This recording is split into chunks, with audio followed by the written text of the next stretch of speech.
इसरो का मिशन चंद्रयान-3 अपने 40 दिनों के लंबे सफर के बाद चंद्रमा को छूने के लिए तैयार है। इसका लैंडर मॉड्यूल अपने प्रोपल्शन मॉड्यूल से अलग हो चुका है, यानी अब चंद्रयान-3 का विक्रम लैंडर ऑर्बिट में घूमता हुआ नजर नहीं आएगा। यह अपनी अगली स्टेज यानी कि चांद के साउथ पोल पर लैंडिंग के लिए रेडी है। पिछली बार चंद्रयान-2 इसी स्टेज पर फेल हुआ था। हालांकि पिछली बार से सबक लेते हुए इस बार लैंडर में काफी बदलाव भी किए गए ताकि बिना किसी समस्या के वो लैंड हो सके। ऐसे में यह समझना जरूरी है कि इस बार चंद्रयान-3 के सफल लैंडिंग के लिए क्या बदलाव किए गए हैं। प्रोपल्शन मॉड्यूल क्या होता है? प्रोपल्शन मॉड्यूल से अलग होने के बाद लैंडर के सॉफ्ट लैंडिंग की प्रक्रिया क्या होती है? लैंडर में लगा रोवर क्या काम करेगा? इन तमाम सवालों के जवाब समझते हैं समझिए.com के इस एपिसोड में। चंद्रयान-3 मिशन का सबसे बड़ा चैलेंज लैंडर को चांद की सतह पर उतारना है।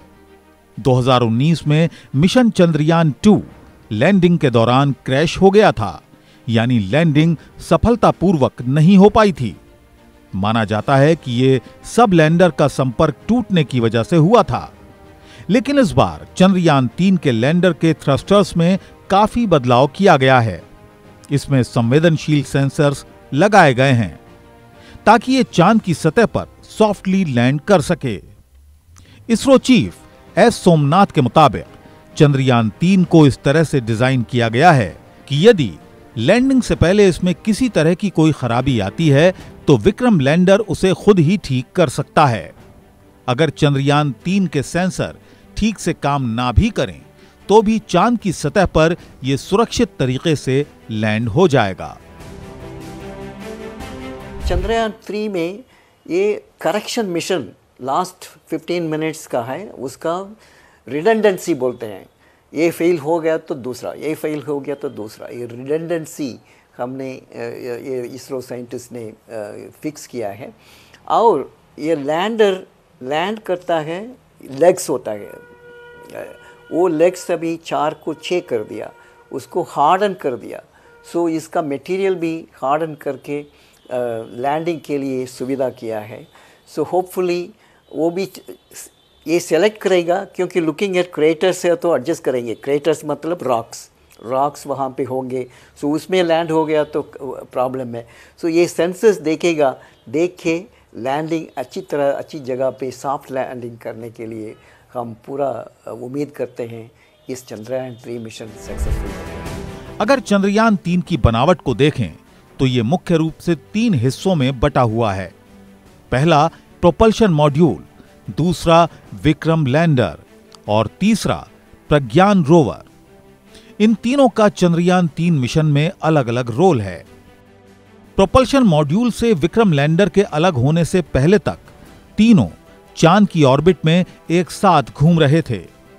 आपको बता दें कि प्रोपल्शन मॉड्यूल चंद्रयान का पहला हिस्सा होता है जो उसे उड़ने की ताकत देता है। वहीं इसका दूसरा मॉड्यूल विक्रम लैंडर है। विक्रम अपने साथ रोवर लेकर चांद की धरती पर उतरेगा और चांद पर लैंड करने के बाद लैंडर से रोवर अलग हो जाएगा। ऐसे में अब यह समझना भी जरूरी है कि लैंडर और रोवर के अलग होने के बाद प्रोपल्शन मॉड्यूल क्या काम करेगा। प्रोपल्शन मॉड्यूल में भी सेंसर्स है। उसके ऊपर सरफेस को, लूनर सरफेस ऊपर से देखेंगे।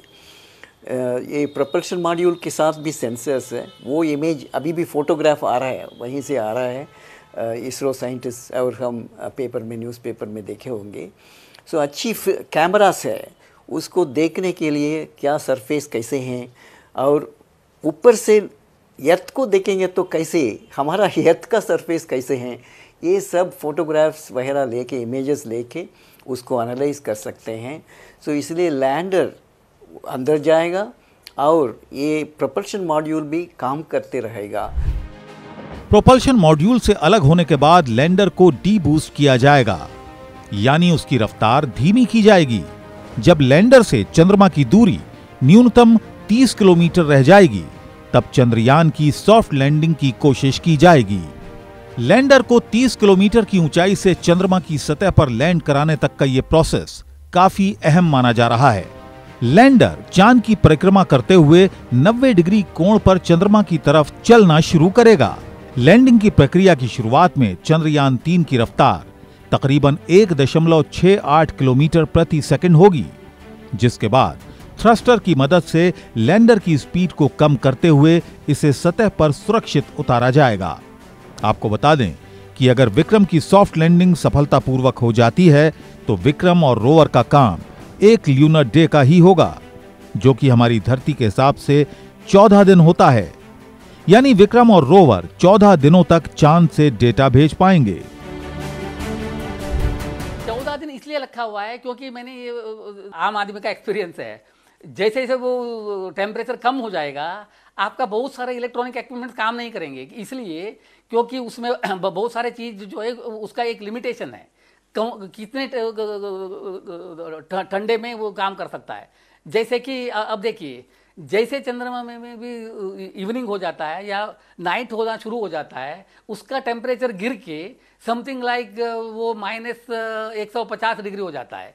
-150 डिग्री आप लोग इमेजिन कर सकते हैं कितना ठंडा होगा, तो उसमें ये सारे बंद हो जाएगा। चांद के दक्षिणी ध्रुव पर सॉफ्ट लैंडिंग के बाद विक्रम लैंडर अपना काम करना शुरू करेगा। लैंडिंग के कुछ मिनट बाद ये इसरो को तस्वीरें और डाटा भेजना शुरू करेगा। फिर जब तक ये चांद पर रहेगा तब तक काम करता रहेगा। वहीं रोवर यान के अंदर से करीब 3 घंटे के बाद निकलेगा। रोवर का नाम प्रज्ञान रखा गया है। प्रज्ञान रोवर सोलर एनर्जी से काम करेगा। प्रज्ञान रोवर 6 पहियों पर चलेगा और 1 सेंटीमीटर प्रति सेकंड की रफ्तार से बढ़ते हुए ये इस बात की खोज करेगा कि चांद के इस हिस्से में उसे क्या-क्या खनिज, पानी आदि मिल सकता है। साथ ही रोवर के जरिए हमें चांद की सतह, वायुमंडल और जमीन के भीतर होने वाली हलचलों का पता चलेगा। रोवर में आर्टिफिशियल इंटेलिजेंस की उच्च तकनीक इस्तेमाल की गई है, जिसके जरिए ये रोवर चंद्रमा की सतह पर केमिकल स्टडी कर डेटा तैयार करेगा, जिसके बाद ये डेटा को विक्रम लैंडर को भेजेगा। लैंडर के जरिए ये डेटा इसरो के स्पेस स्टेशन तक पहुंचेगा। प्रोपल्शन मॉड्यूल जो है लैंडर को डिटैच कर दिया। लैंडर अब वो धीरे धीरे नजदीक आ रहा है। नजदीक आ रहा है मतलब वो जो राउंड लगा के ही आना है, सीधा सीधा मतलब वो जो वर्टिकली नहीं उतर सकता। अब तो आ रहा है और बहुत नजदीक आते आते आते आते मतलब इसका स्पीड कम करते करते वो धीरे धीरे करके, जैसे आप समझ लीजिए वो डे टू डे लाइफ में भी मतलब जिसको भी आपको उतारना है तो बहुत ही धीरे एकदम से। तो जब वो जो बहुत पास आएगा तो लगभग लट से मतलब वो जो 10 मीटर या 100 मीटर जो भी देख लीजिए, तो 100 मीटर का कह रहे हैं मतलब लैंडर जो है। उसके बाद जो है वो जब धीरे धीरे करेगा मतलब लैंडर जो है उसके बाद वो जो 2 मीटर पर सेकेंड होगा, तो उसके पास काफ़ी टाइम होगा। तो इसलिए सडनली मतलब वो क्रैश लैंडिंग नहीं होगा। क्रैश लैंडिंग मतलब वो सडनली नहीं गिरेगा। उम्मीद की जा रही है कि 23 अगस्त को चंद्रयान 3 का लैंडर चांद के सरफेस पर सुरक्षित तरीके से लैंड करेगा।